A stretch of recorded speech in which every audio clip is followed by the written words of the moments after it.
Wentz steps up. Here comes the rush. He is going deep, and it is caught. And in for a touchdown, Deshaun Jackson. Give the people what they want. Reuben, it finally happened. The Carson Wentz trade that we've all been waiting for. Let's just hop right into it. This is an emergency edition of the Eagle Eye Podcast with Reuben Frank. I'm Dave Zangaro. Rube, let's just break down the initial trade. The Eagles send Carson Wentz to the Indianapolis Colts for a 2021 third-round pick, a 2022 conditional second-round pick. Your initial reaction to the trade? Well, my initial reaction is thank God it's over for everybody's sake. And really, seriously, for the Eagles' sake, they can kind of move on and figure out their roster and their quarterback and their cap situation, their draft, and just kind of start moving on. And crazy situation that it came to this. It still kind of seems unreal when you think about it, that this guy that they made two incredible trades for to get up to number two just 5 years ago, 4 years and 10 months ago. It's not that long. And it was the face of the franchise. The franchise quarterback got off to such a great start. His first 4 games, he had like 9 touchdowns and 1 interception, and 11-2 a second year. Not bad his next 2 years, and it just went bad. And you don't see that. You don't see guys that caliber, that level. It just disappears like that. So there's a lot to unpack there. I think we're going to be looking at this for years as we see what happens with the Eagles and their quarterback job, and we see what happens with Carson in Indy or wherever he ends up going. And it's going to be fascinating to kind of follow along, but at least everybody can kind of move on now and start preparing for 2021. Yeah, it's funny because I think there's 2 ways to look at this trade. And the one way you look at it is like in the world that we live in right now, knowing what we've known for the past 2 weeks, this was kind of an assumed outcome that he would get traded. But then you take a step back and you're like, this was their guy. I mean, this was, really the first time since Donovan that they identified the guy. Like the guy, not the Kevin Cobb. Maybe he could be the guy, but the guy who they said, we're going to build around him. And they were so sure. And the crazy thing is they were right. I mean, it's funny because it ends in this ultimate failure, and there's no other way to look at it right now. I mean, it ended in failure because he's not here. They had the dead cap and all that. But you can also make an argument that it worked because they got this guy who was on his way to an MVP trophy. I mean, I still don't think they win the Super Bowl without him. I mean, the start that you can argue that they wouldn't have won it if Nick didn't end up being the quarterback, but they don't get to that point without Carson Wentz. I mean, a perfect scenario was Carson starting 13 games and then Nick coming in. Because if Carson got hurt earlier, Nick's not good enough to get you through like 8 or 10 games. But Carson might not have been good enough to get you all the way to the Super Bowl. So, and we'll never know. But I mean, they don't win the Super Bowl without Carson Wentz. They're not that team without Carson Wentz. So it worked until it didn't. So it's a success and a failure. It's something like we'll never see this again. I've never seen anything like it before. There's never been anything like it before. There's so many layers to it, and it's, in the grand scheme of things, it's shocking that it got to this point. But for the last 3 weeks, we've known this was going to happen at some point. Right. And, but yeah, I think when we look back in a year and 5 years and 10 years, we're going to be like, holy crap, what happened? They had their guy. And like you said, they were right. I mean, he was the right guy. I think, and we've talked about this. I mean, it went wrong in so many different ways. And I don't think the Eagles or Carson is completely to blame. I think it's just kind of it just went bad. And sometimes things go bad. I still think that the Jalen Hurts draft pick is what really, I don't know if it was the last straw or the first straw or the biggest straw, but I still believe that if they hadn't taken Jalen Hurts at 53 last year, Carson might still be here. He might still be happy. He might have played better. But I could be wrong because there's so much we just don't know, and we'll probably never know. There's probably a lot Carson doesn't know exactly how this all happened. But at what point, did that relationship start to go sour? To me, it was drafting Jalen Hurts, and I think the Eagles should have known how. I don't know if fragile is the wrong word, but they should have known he wasn't going to react real well, and that maybe he didn't have, after being through everything he had been through with Nick in 17 and the injuries in all 3 years, that maybe he wasn't equipped to deal with drafting a quarterback in the second round. Yeah, and we always hear about, well, the Packers drafted a quarterback, different situation, different guy, and it was up to the Eagles to recognize their situation and what their quarterback had been through and his personality and how he would deal with it. And I don't think they looked at it like that. And they're left now looking back like, man, I wish he would have reacted differently. But that's on them for not realizing what they were getting themselves into. And I agree with you. I don't think we're in this situation. Ultimately, maybe it doesn't still end well between Wentz and the Eagles. But I don't know if it goes this quickly if they don't draft Jalen Hurts. Because if Jalen Hurts isn't there, then your backup's Nate Sudfeld. And in week 12, are they putting in Nate Sudfeld? Maybe, but you're probably going back to Wentz. And Wentz doesn't feel threatened by his buddy who's not very good. I think that it's absolutely fair to look at the Hurts pick as really maybe not where it all started, because I think where it all started was December in LA I think that's really where this all started. But I agree with you. Maybe the biggest straw was the Hurts pick, and it's really seemed to unravel after that. I want to get into the compensation, and let me just say one more thing on that. Yeah. I do blame Carson for reacting the way he did as well. So it's not just a Hurts pick. You'd like the guy to be a little mentally tougher in that situation, like Aaron Rodgers. Like you said, they're different guys. I think the Eagles should have understood after 4 years with the guy. At that point, you're talking about 4 years after they drafted him, so they've been around him enough that they should have anticipated how he was going to react. But I also wish he reacted differently. So that's what I mean when I say both sides, I think, share equally in the blame, because ideally, like you like to think that your quarterback's the kind of competitor who's going to be, all right, you want to bring in another quarterback. I'm going to go out and have the best year of my career. I'm going to get motivated by this. I'm going to be driven by this, and I'm going to prove who's the best. But that's not Carson, and that's not how he responded. And they should have known that it wasn't, they should have known he's not Aaron Rodgers, and this is not the way to proceed here.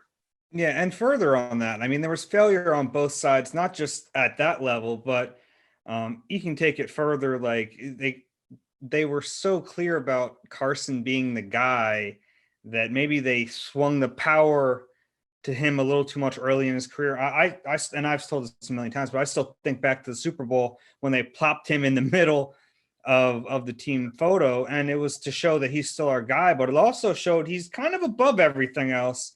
And you look back at the symbolism of that, and you start to go, oh, maybe that wasn't the best idea.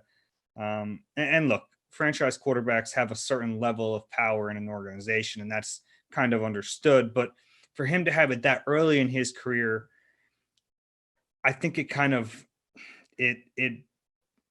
bred this culture dynamic in the building that might not have been healthy. Yeah, it enabled him maybe in ways it shouldn't have, that he shouldn't have been enabled. I'm just going to interject here and say I have the most beautifully half-shoveled driveway out there right now. Yeah, I have to thank you, Rube. It was funny, and we've made this joke before. I'm surprised we didn't get a podcast and then the deal happened. That's one bright spot here. But Rube this morning said, I'm going out at 11 to shovel. And I said, thanks, I'll let Howie know. Sure enough, like 20 minutes later, he gets dealt. So, yeah, thanks for that. I made 4 passes down, 2 on the right side and 2 on the left side. I shovel my driveway vertically, not horizontally. So I go long vertical, and you spend less time changing directions that way. It's, so mathematically it goes faster. So I'm sitting there looking out the window at this. It's about 30% done. So thank you. You'll get to that tomorrow. We had a lot to get to today. Anyway, let's talk compensation here. Sure. So the compensation, they don't get a first round pick yet. There's a chance they could get one. And we mentioned at the top of the pod, but the compensation here is a 2021 third round pick. So coming up in a few months here, the number 85 overall pick, and then a second round pick in 2022 next year that can turn into a first round pick if some conditions are met. And I'll just break it down while we're doing it. The first condition is Wentz plays at least 75% of the Colts offensive snaps. So if he hits one of these two, it becomes a first round pick. The second is he plays 70% of their snaps. So the percentage is down, but the Colts also make the playoffs. The compensatory, or not compensatory, the conditional pick makes sense here based on Wentz's play and his injury history. You know, if Wentz is what the Colts think he is, they'll be fine giving up this first round pick next year. But it also makes sense for them to protect themselves a little bit too. Yeah. And it'll be interesting because he usually gets hurt late in the year or benched late in the year. So I think other than 2017, he would have been over the 75% threshold, I think, each other year. I think he was at 81% this year, right? He was at 72 this year. Oh, was it 72? My bad. Okay. Yeah. So I have the breakdown here. In 2016, it was all of it. Yeah. 2017, 78%, 2018, 66%, 2019, 99, and 2020, 72. Yeah, that's fair. I tell you what, if the Eagles can get out of this with a 1 and a 3, you can't ask for much more than that. Yeah, and I understand that there's, like everything in this situation, there's different ways to look at it. Ultimately, it's somewhat underwhelming based on, you know, if you just traded a franchise quarterback, and what they gave up to get him many years ago. But on the flip side, they just traded a guy that everyone kind of knew they had to trade, and they still might get a first round pick out of it. They get at least 2 relatively high picks out of it. I think the compensation's fair. I think that the market trying to figure, and they had the same trouble trying to figure out this market for Wentz. How do you do it? Opinions are so split on him. And really all that mattered was that the Colts liked him enough to trade. And I think the opinions being split on him around the league affected the compensation too, because if we heard, you know, just today that the Broncos were never interested. I mean, if you had more teams interested, if there was a better consensus of the player he was, the compensation would have been higher. But all things considered, it's not bad. Ideally, you would like to have that second rounder this year, you know, and then a conditional second next year. 2 2s with the possibility of a 1 would be stronger, but I don't know if they're ever going to get that.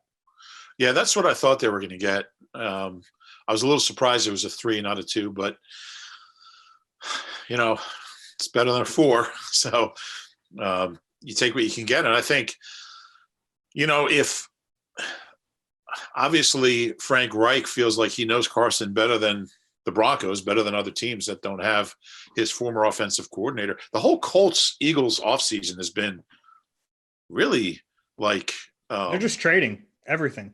Everyone. It's like they traded franchises for each other.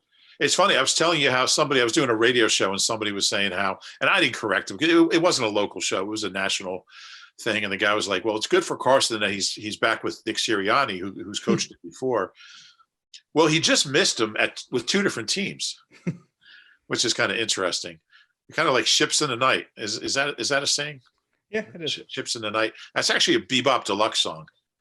Bill Nelson, Bebop Deluxe, Ships in the Night from Life in the Air Age album. Bring it back in here.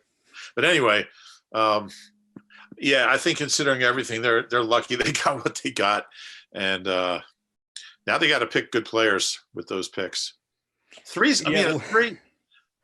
A second round picks are almost as good as first round picks. The Eagles, you know, and I've said this forever, the Eagles have gotten as many good players in the second round as the first round. Great players.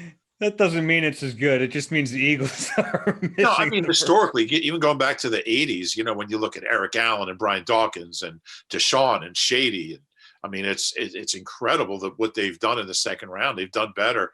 Not even before Howie, but even Howie. I mean, Ertz was a 2, Miles was a 2, Goddard was a 2. So they've done well in the second round. So I thought a 2 would be good for them, but it wasn't going to happen.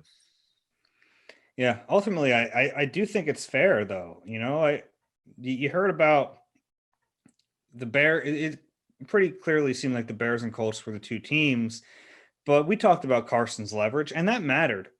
I don't think the Bears were going to trade for Carson Wentz if they didn't feel like he was committed. You wouldn't want a quarterback who didn't want to be there. And that's part of the reason the Eagles were trading him. Yeah. So why would the Bears want a malcontent?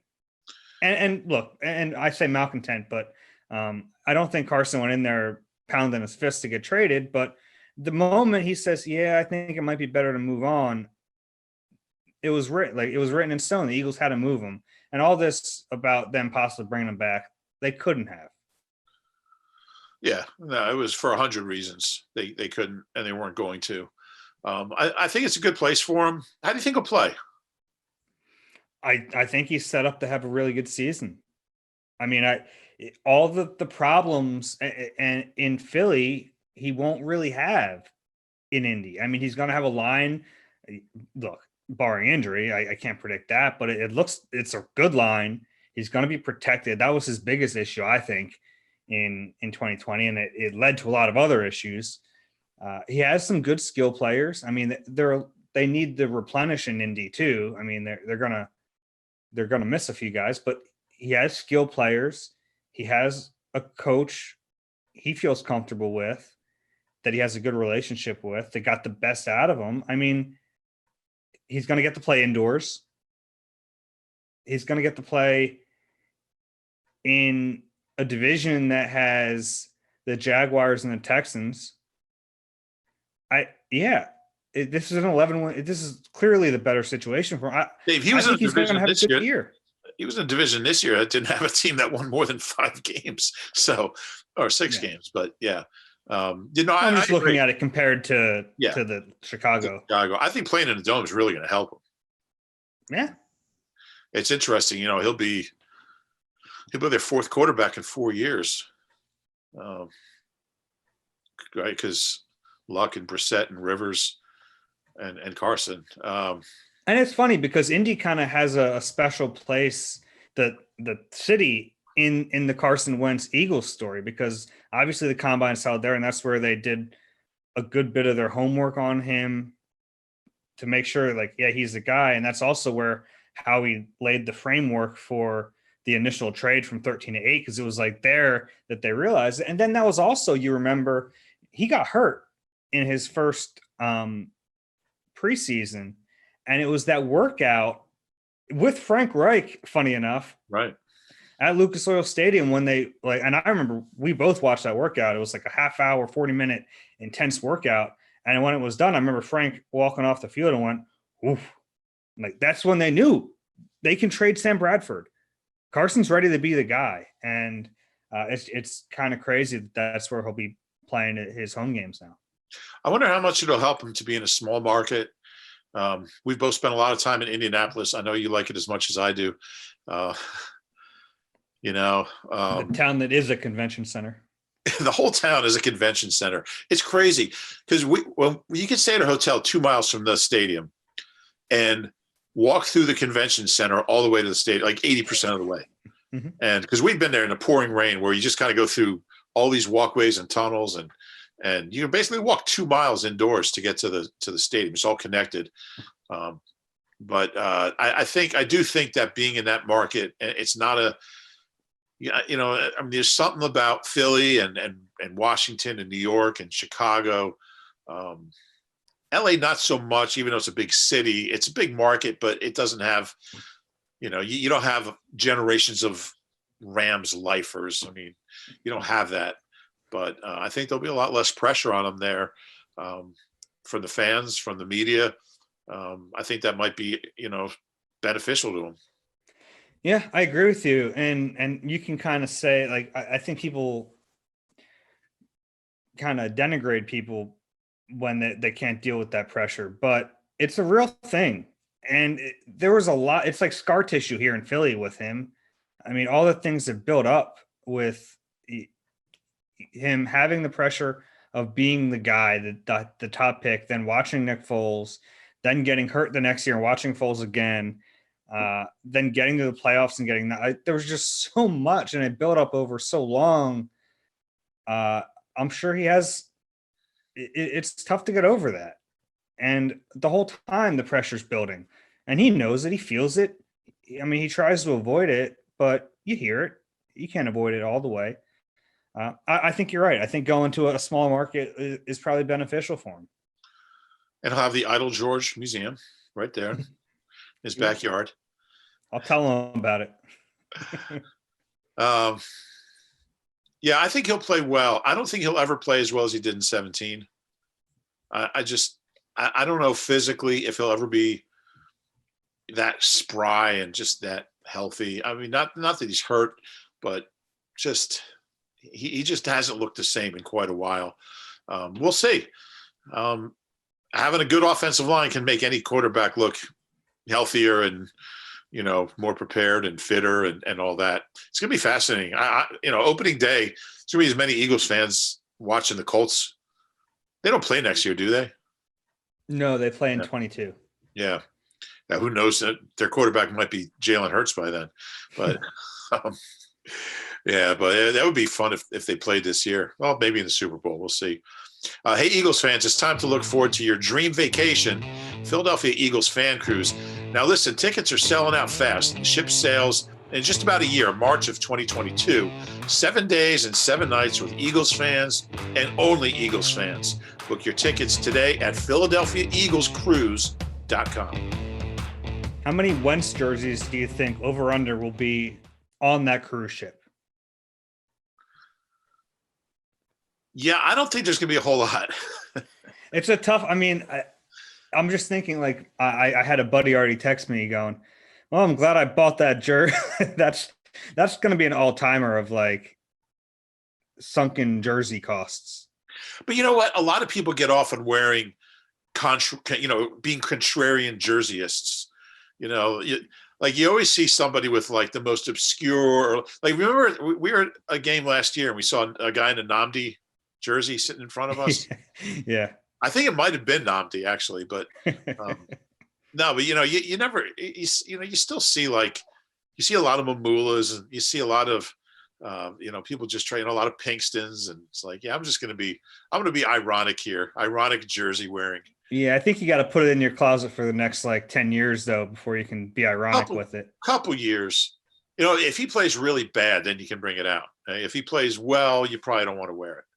Well, it's interesting too, because I mean, with the conditional pick, I mean, we were all going to watch how he performed out there anyway, but with that conditional pick, it matters how he plays. And it's like, almost like, as Carson would say, there's a fine line. Yeah. Because if you're an Eagles fan, you got to root for him to stay healthy and also be good enough to not get benched, but not play well enough. Not play well enough for the Colts to be good.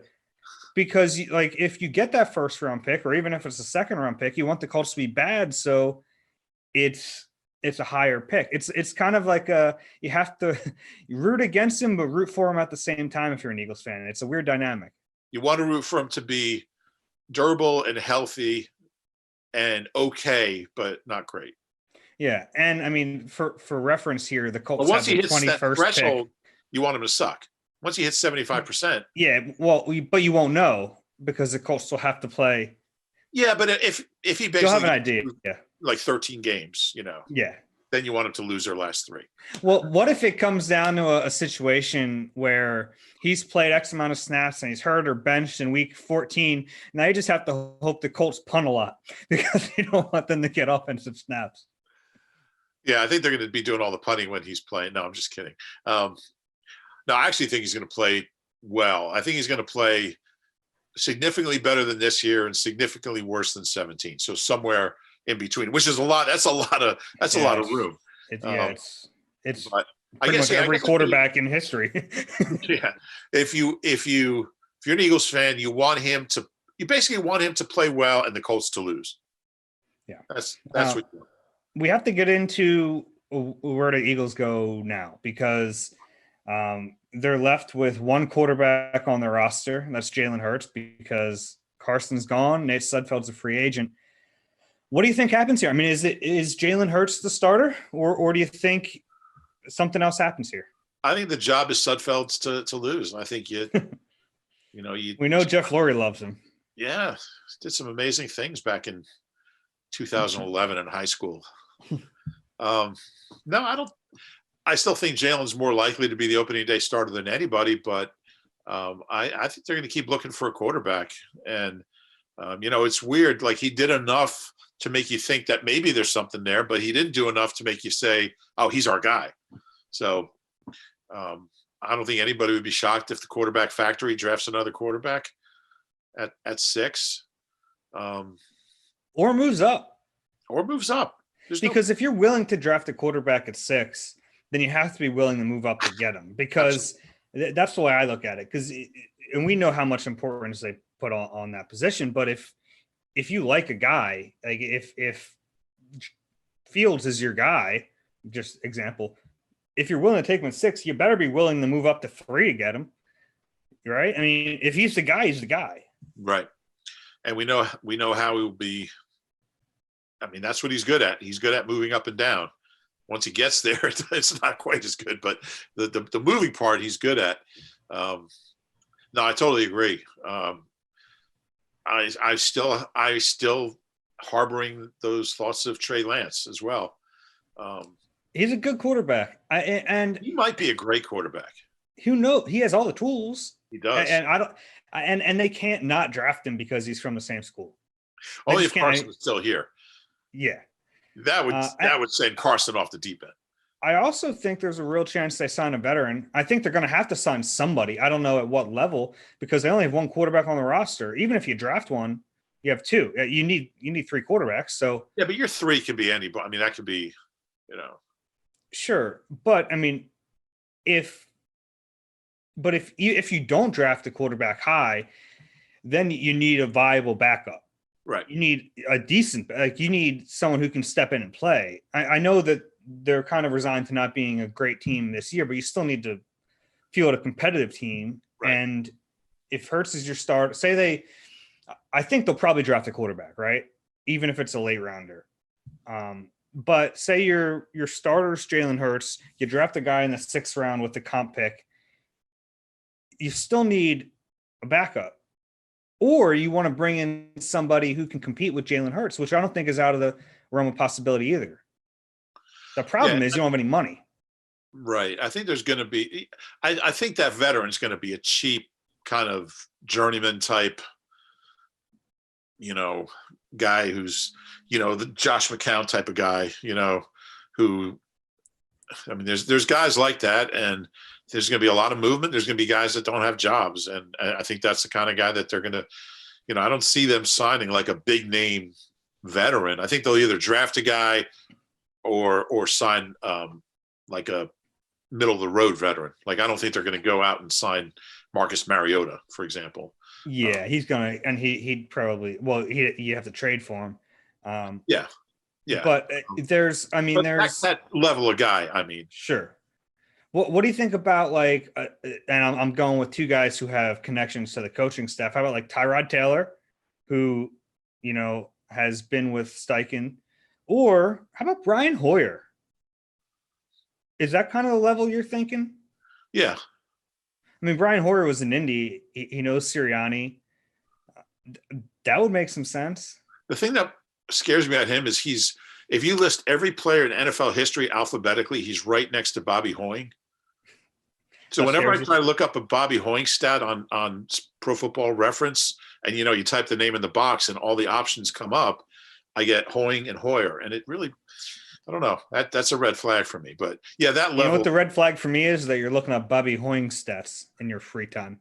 What else is there to do? We're in a pandemic here. A lot of Bobby Hoying stats. I might do 10 Bobby Hoying stats this week. But Tyrod Taylor's an interesting name. I would certainly be interested in that level of guy. I always like Tyrod Taylor, and that's to me a higher level than Hoyer. That's a guy who could start. Yeah, but probably won't. But could, and has, and he's done well when he's played. Mm-hmm. But I think that's likely. I just think they're going to draft a quarterback, Dave. I'm just, that. I mean, they think that I know how Howie thinks, and he thinks about generational talents, and they've never been a team that's had success mixing and matching quarterbacks and trying to let's maybe this guy, maybe that guy, maybe this will work. And nothing is Jalen Hurts, but he's a second round pick for a reason, and maybe he'll be great. But I think historically, the great quarterbacks are coming in the first 10 picks, first 12 picks of the first round. If they draft a quarterback in the first round, how much worse does it make that Hurts pick look? Because they're willing to torpedo the organization and then not willing to stick with that guy. But I think it's a real possibility. And I'll go as far as to say they owe it to themselves to really do their homework on this draft class of quarterbacks. They do, because you don't get up here very often. And you saw how much they had to give up when they identified the last guy. To get from 13 to 2, they had to give up a ton. And really, it was to get from 8 to get to 8. It wasn't that big a deal. But to make that jump, it was significant. So when you're this high and 1's off the board, I mean, we know where 1 is going, and that wasn't the case in 16, but we know where 1 is going this year. So it really starts at 2. And that's where Howie and the pro personnel staff have to not get a sense of not just what quarterback they might like, but also what the league's thinking. And it might help that he has a relationship with Joe Douglas, because they have to know that the Jets have to figure out what they're doing. Are they keeping Sam Darnold? Are they trading him? Are they drafting a quarterback? Are they willing to trade that pick? What about 3, the Dolphins? There's a lot to this, because if the Dolphins are sold and Tua's our guy, then that pick should be for sale. And that could be a prime spot to jump up in there ahead of another team that wants a quarterback. So there's the Eagles, and I'm sure they've already started, but there has to be work done here to figure out if A, they want to get a quarterback, and B, what they might have to do to land that guy. Yeah, I would say if they're going to draft a quarterback, it's not going to be at 6. I think unless they're convinced that that player would be there. Yeah. But I mean, I think if you want to, there's less moving parts when you're at 6. You can, if you have a sense what everyone else is doing, but knowing Howie, he'll go up and get what he wants. And someone could jump you too. You run that risk. Right. I think that's a good chance. It's funny how Tua keeps coming up in all these conversations, whether you're talking about Hurts or the draft. Mm-hmm. Maybe Hurts could trade Hurts and a pick to Miami, and Hurts can back up Tua again. I'm getting dizzy here. But yeah, I also think there's a chance you say, you know what, if we can't, if we don't like any of these quarterbacks enough to go up and get them, let's give Jalen a year. He showed us enough to, that we're intrigued, and with a full off season and, better coaching and better weapons, let's see what he can do for a full year. And if it doesn't work, you're probably back up in the top 10 anyway, next year, in April of 2022. And, you start thinking about a long-term quarterback there. So there's that. Really, it all comes back to, why did they take Jalen Hurts at 53? I mean, everything comes back there, unless you say, well, he's our quarterback, because you traded the guy that was ahead of him. So generally, if that happens, that guy becomes your guy. That's how this usually works. But I don't think that's the case here, which is more because he didn't play enough to make you think he's definitely not our guy. Mm-hmm. So it just makes you wonder why they picked him. I keep coming back to that. It just didn't make sense. And I like the player. Yeah. And look, if I'm them right now and I'm not sold on any of the quarterbacks here, then I think the wisest option is to draft a non-quarterback at 6, get a good player, use your other picks, and try to surround Hurts with a young nucleus and see if he can't be the guy. I don't know. I don't know what he is. I mean, and it's funny because their opinions were really split on Hurts. Talk about quarterback, like we talked about opinions being split on Wentz. Now, I mean, opinions were split on Hurts coming out of college. There were some teams that thought he was a 2nd-round pick, like the Eagles obviously did, and there were other teams who thought, no, he's a day 3 pick. Yeah. And maybe not early in day 3. So the Eagles clearly thought a lot more of him than some other teams. So if that's the case, then I think it's wise to stick with him unless they're just blown away by one of these quarterbacks. Yeah, it's going to be an interesting couple of months. What a crazy offseason. And honestly, I think we all kind of feel a sense of relief that we can move on now. You know, this Wentz thing was hanging over our heads. It was hanging over the heads of the people in that building. And it's good news. I think we all kind of understood that this was where we were headed. It was the trade was going to happen at some point. And I look, I don't think they're running around with party hats on at the NovaCare complex, because it does illustrate a failure on the part of the organization, but it also lets them move forward. It lets Nick Sirianni know that, all right, that's out of here. At least start preparing like Hurts is your quarterback. We'll see what happens, but you can get a jump start. It lets Hurts know, okay, I can go forward at least acting like the starter. I don't have Carson looking over my shoulder or looking back at me over his shoulder. It gives Howie Roseman a chance to plan the offseason and try to figure out where they go from here. And the Colts obviously wanted their planning to continue too. So it's good news on Thursday for right now. Overall, it's a failure, but for right now, it's good news that it finally happened.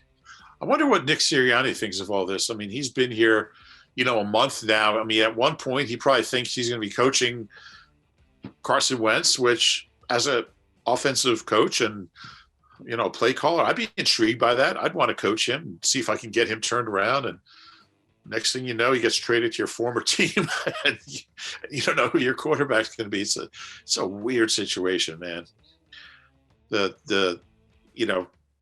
Carson's going to be there with Press Taylor. And I mean, it's just, Mike Groh, he's got like 3 of his offensive coordinators are going to be there with him. Yeah. And which is nuts.